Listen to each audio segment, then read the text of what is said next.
Las pastillas sonaban en el frasco naranja como pequeños huesos, cada una un recordatorio de que mi vida ya no era completamente mía.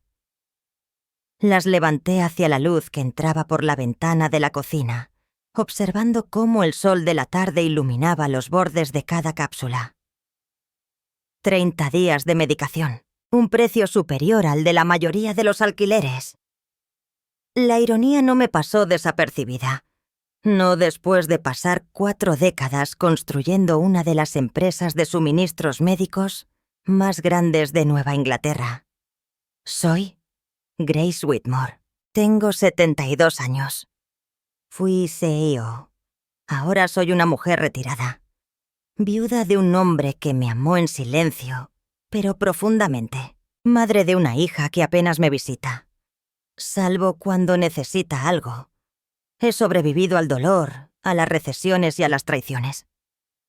Pero nada me preparó para el momento en que la doctora Harper me miró al otro lado de su escritorio, con esa mezcla de compasión y desapego clínico, y pronunció las palabras que siempre temí escuchar. Cáncer de páncreas, estadio 3, de 6 meses a 1 año. Tal vez más si el tratamiento funciona. No hubo gritos ni colapsos dramáticos, solo una claridad fría que me envolvió, como sumergirme en agua helada, y una voz en mi interior susurró: «Bueno, así es como cambia la historia». No lloré ese día. Ni siquiera llamé a mi hija Melissa. Habría pedido detalles que no estaba lista para compartir, y ofrecería una preocupación que se sentiría más como una estrategia que como amor.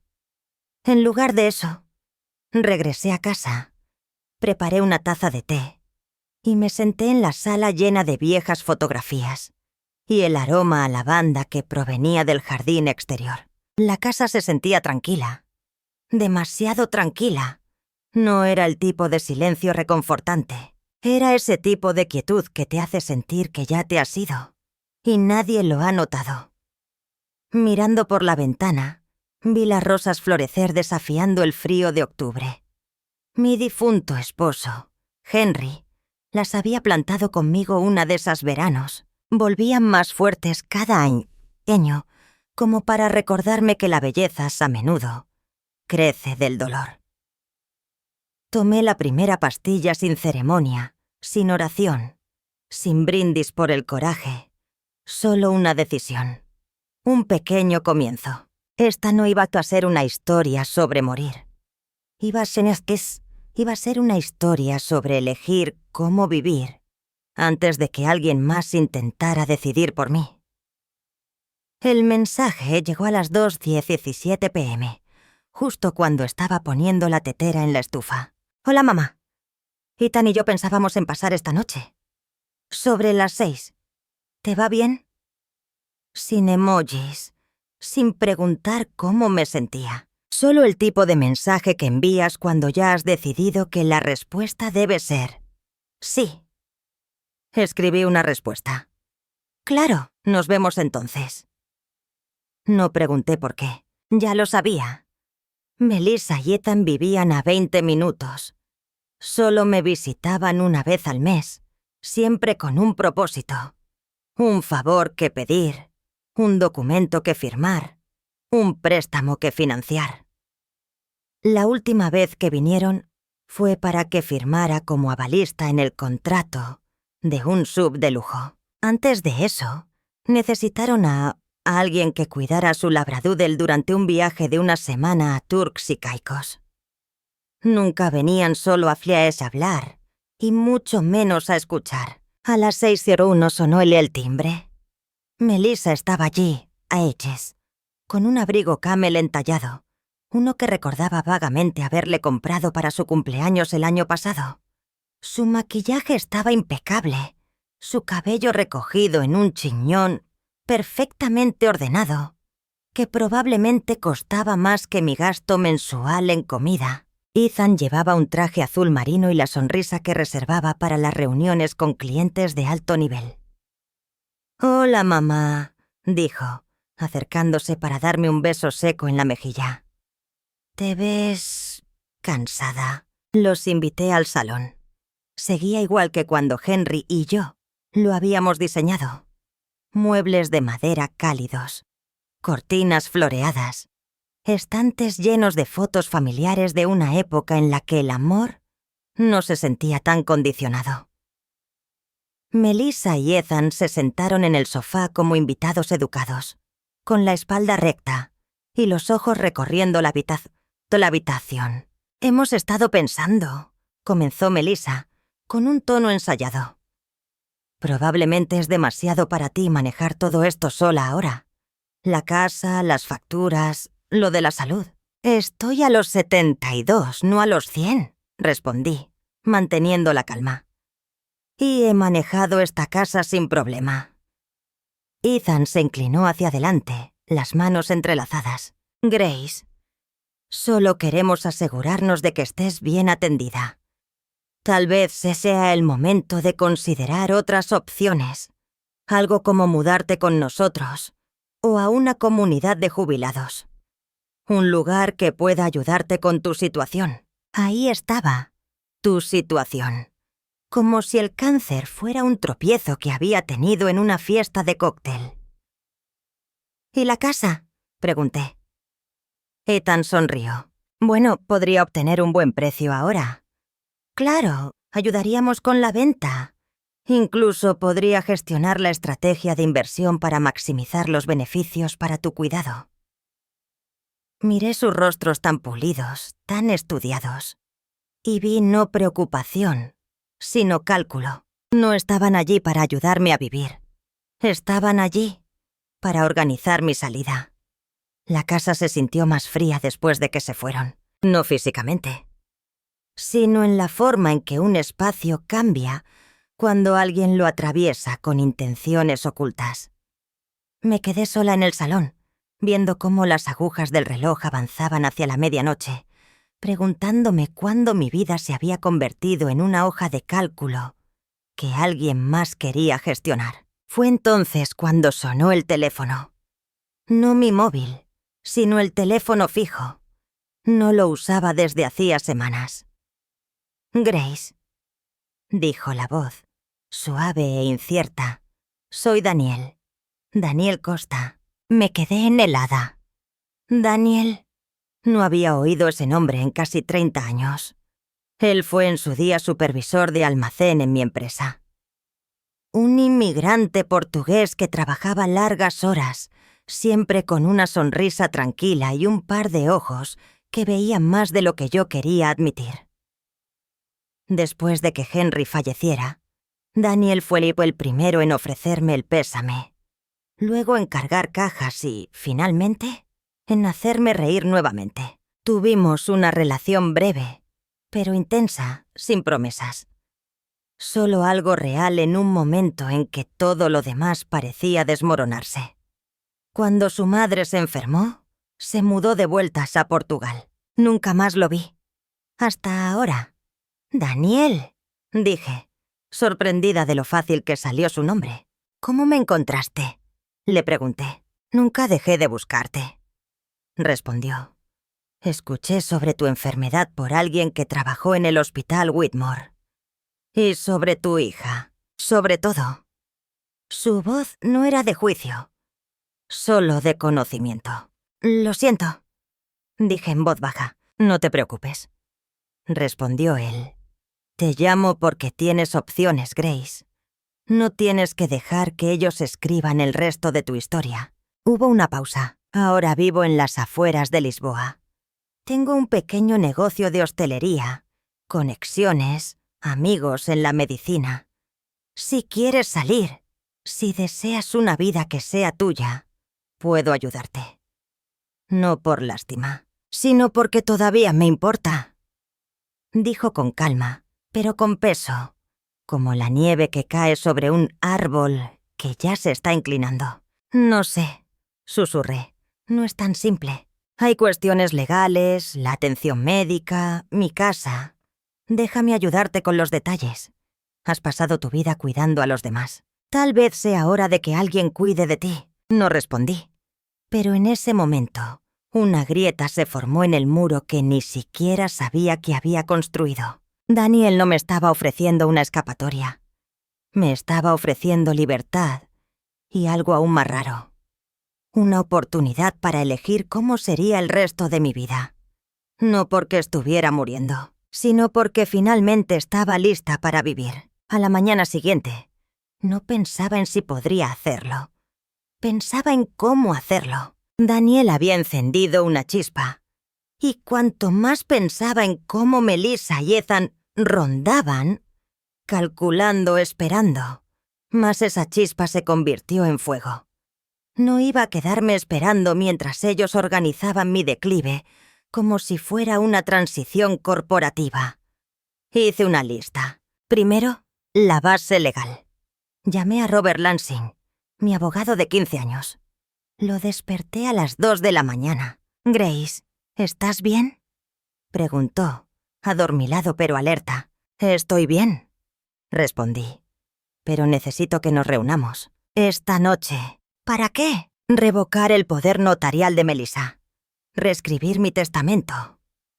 «Claro, aquí tienes la reescritura de tu historia, siguiendo las indicaciones para intensificar la tensión, la complejidad emocional y la atmósfera general de la narrativa».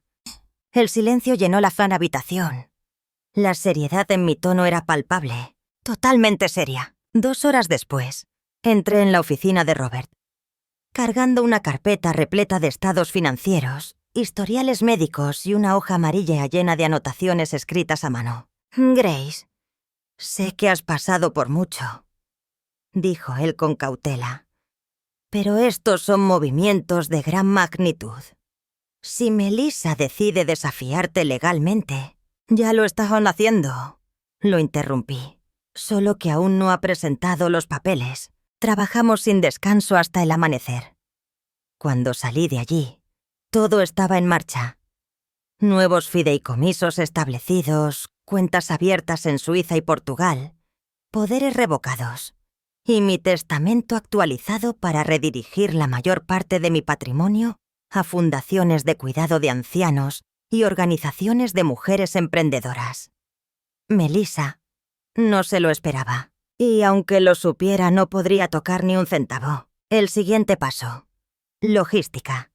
Reservé un vuelo a Lisboa, de ida. Asiento 3A. Partiría en 15, así en 5 días. El tiempo justo para desaparecer sin levantar sospechas inmediatas. Tercer punto: historia de cobertura. Robert y yo creamos una narrativa que explicaría mi ausencia. Según los documentos, me dirigí hasta una instalación experimental de tratamientos en México. Lo suficiente creíble, lo suficiente desesperado y lo suficientemente alejado para mantener a Melissa ocupada. Cuarto, cierre. Me quedé en la cocina, el que alguna vez había sido mi lugar favorito, y miré a mi alrededor. La luz seguía entrando de la manera perfecta. Las rosas seguían floreciendo afuera, pero todo se sentía agotado. Acusero, esta casa había hogar. Luego, una prisión. No la veladería. No aún.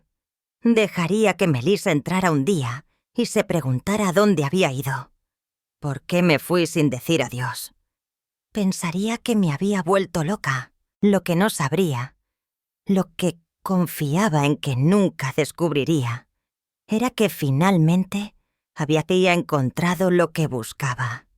No en una cama de hospital, ni bajo su techo, sino en mis propios términos. Y en 5 días estaría subiendo a un avión para demostrarlo. El avión aterrizó en Lisboa a las 14:47, hora local. Bajé de él como Grace Whitmore, pero ya no sentía que era la mujer que había dejado Newport. Esa versión de mí estaba agotada, atrapada, manejada como un activo más en una hoja de cálculo. Ahora aquí era nadie, lo que significaba que podría ser quien quisiera. Daniel me esperaba justo después de aduanas, con un cartel en la mano que llevaba mi nombre escrito, en letras grandes. Fue un gesto simple, pero sentí la garganta apretarse. Él no había cambiado mucho. Espero que esta versión te guste. He intentado aumentar la tensión y dar más profundidad emocional a los personajes y situaciones, al tiempo que mantengo la estructura y el tono original. Su cabello plateado le daba una elegancia silenciosa. Su sonrisa, genuina y cálida, aún lograba desarmarme de la mejor manera. «¿Has venido?», dijo, como si no hubiera estado seguro hasta ese momento. Le respondí que sí. Nos condujo por la costa en un sedán negro, hablando en voz baja, como si no quisiera abrumarme. Yo no decía mucho. Estaba demasiado ocupada observando el mar brillar fuera de la ventana. Los acantilados, los viñedos, las azoteas de un lugar que se sentía más como hogar que cualquier otro sitio en el que había estado en décadas. Su casa, nuestra casa, como la llamaba, se encontraba en una suave colina en Cascais, mirando al Atlántico. Una villa calada con contraventanas azules, adornada con rosas silvestres y lavanda. Era el tipo de casa con la que alguna vez soñé, pero descarté como demasiado romántica, demasiado impráctica. Ahora se sentía como algo merecido. La primera noche, nos sentamos en la terraza, bebiendo Vin Hubert y comiendo aceitunas frescas, mientras el atardecer convertía el océano en oro fundido.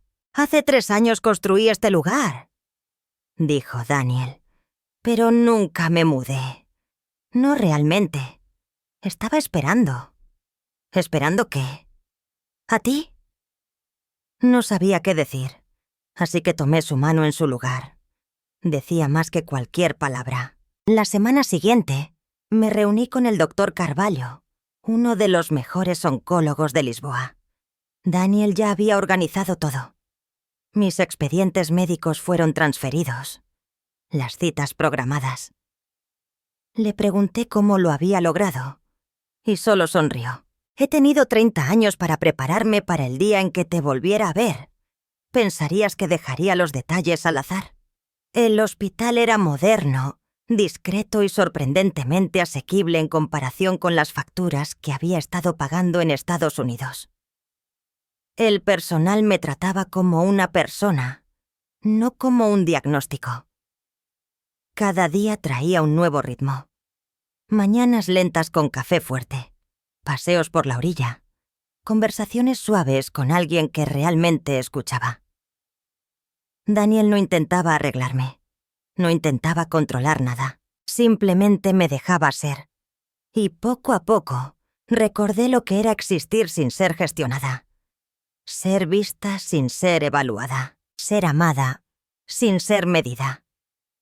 En Portugal no era una carga, simplemente era gracia. Y por primera vez en años, eso fue suficiente.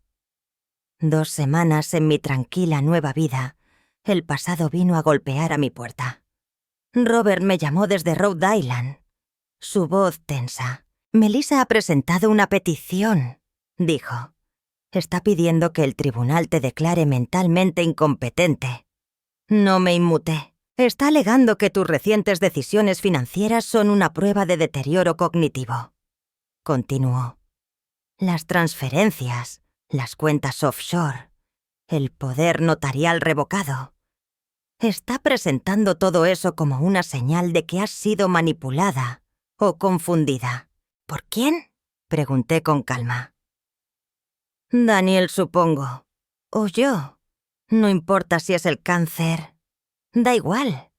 Ella está tejiendo la narrativa de que ya no tienes capacidad para tomar decisiones racionales y necesitas tutela». Me recosté en la silla de la terraza, con la brisa marina jugueteando con mi cabello. «¿Y qué piensa el juez? El tribunal quiere escucharte. Por escrito, o de manera remota. Si podemos demostrar que tomaste esas decisiones con pleno entendimiento, la petición se desploma. Pero si ella presiona más, podría intentar anularlo todo». Fue entonces cuando supe que esto ya no se trataba solo de dinero. Se trataba de poder. Melissa, que había perdido el control y ahora iba a la guerra para recuperarlo.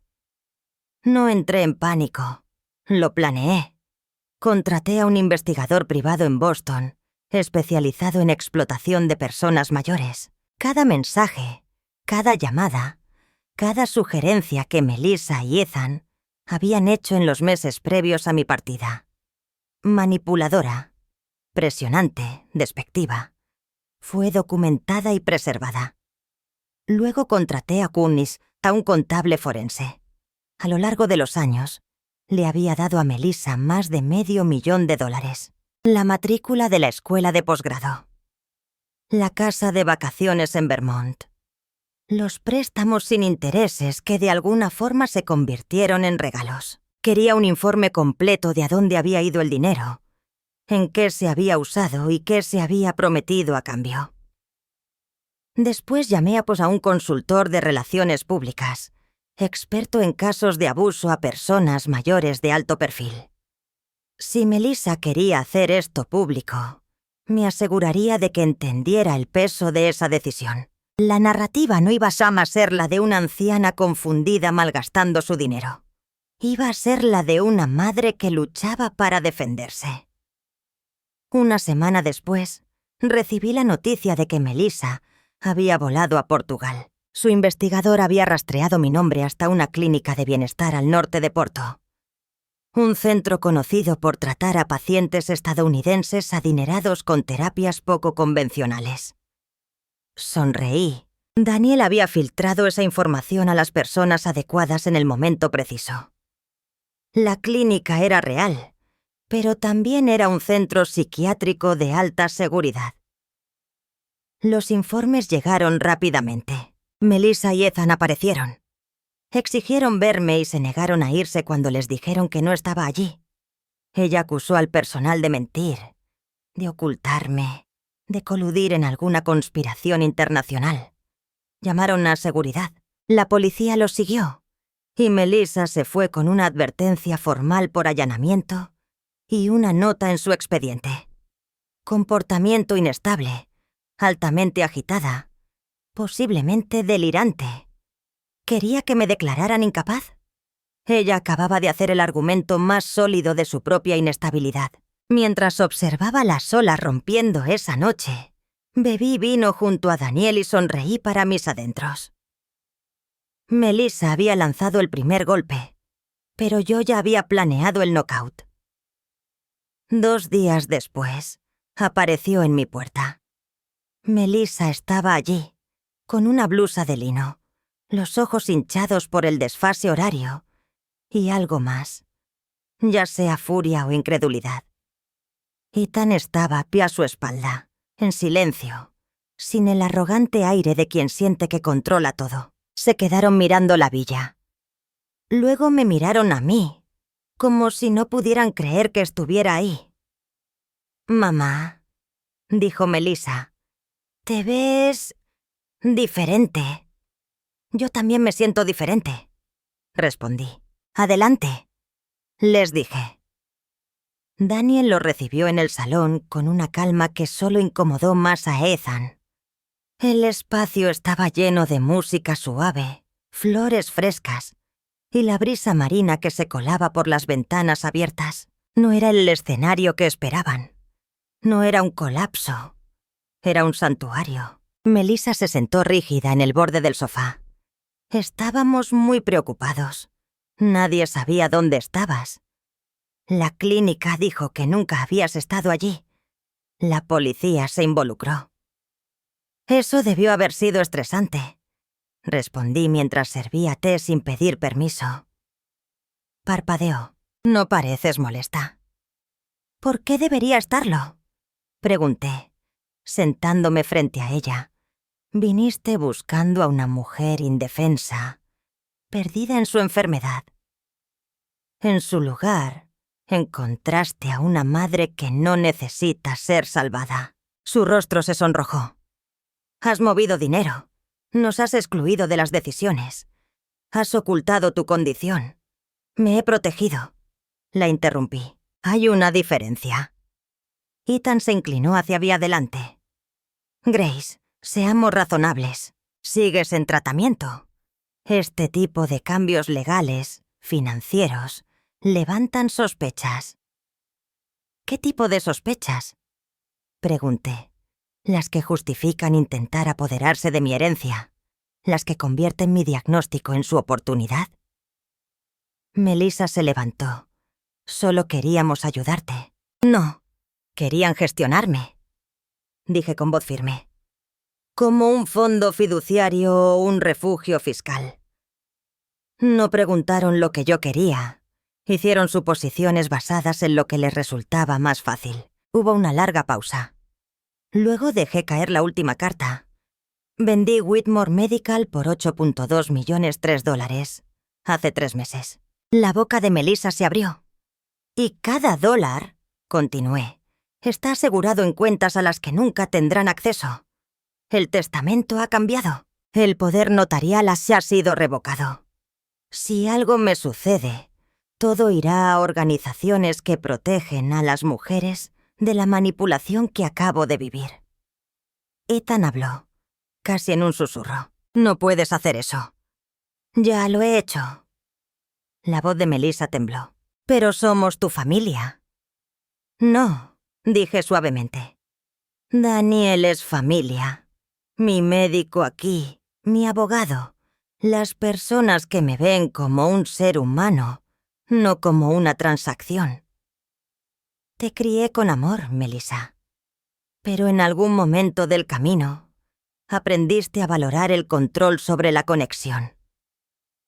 Se desplomó en el sofá, en silencio. La pelea se había agotado de ella. No estoy enfadada, dije al ponerme de pie. Pero he terminado. Terminé de fingir. Terminé de excusar. Terminé de financiar. La acompañé hasta la puerta. Mientras Melissa salía, se dio la vuelta con los ojos húmedos. Te amaba, mamá. Tal vez, le respondí. Pero el amor sin respeto no es más que otro nombre para control. Cerré la puerta tras ella. No con ira, sino con certeza. Y nunca antes el silencio había sido tan pacífico. 6 meses después, me desperté con el sonido de las gaviotas y el aroma del café recién hecho que llegaba desde la cocina. Daniel tarareaba descalzo sobre las baldosas, leyendo las noticias portuguesas, pretendiendo no preocuparse por mi cita médica esa tarde. Mi cáncer estaba en remisión. El doctor Carvalho dijo que era raro, algo realmente impresionante, pero no necesitaba que él me explicara el porqué. Yo había elegido vivir. No solo biológicamente, sino de forma plena, con intención, con alegría, con límites. Había dejado atrás la versión de mí misma que medía el valor en sacrificio y silencio. Ahora lo medía en mañanas como esta. Mis días estaban llenos de propósito. Daniel y yo comenzamos a crear un pequeño programa para viajeros médicos, principalmente estadounidenses, que buscaban no solo tratamiento, sino dignidad. Nos asociamos con médicos locales, terapeutas y hogares de cuidado. Lo llamé Haven Grace, un nombre tranquilo, intencional, justo como yo. De vuelta en Rhode Island, las cosas no eran tan gráciles. Melissa y Ethan se divorciaron poco después de regresar a los Estados Unidos. Entre las facturas legales, la vergüenza pública y las reputaciones destrozadas se convirtieron en historias advertidas entre sus pares. Robert me mantenía informada, aunque rara vez preguntaba. Una vez me ofreció enviarme actualizaciones del juicio, pero lo rechacé. No necesitaba venganza. La justicia había sido suficiente. Llegó una carta de Melissa. Una nota escrita a Shamrock, temblorosa e inestable. No se disculpaba, no pedía dinero. Simplemente escribió. No sabía quién eras realmente hasta que te fuiste. Tal vez nunca lo quise saber. No respondí. Algunos capítulos no merecen secuelas. En su lugar, doblé la carta y la guardé en una caja marcada «Lecciones».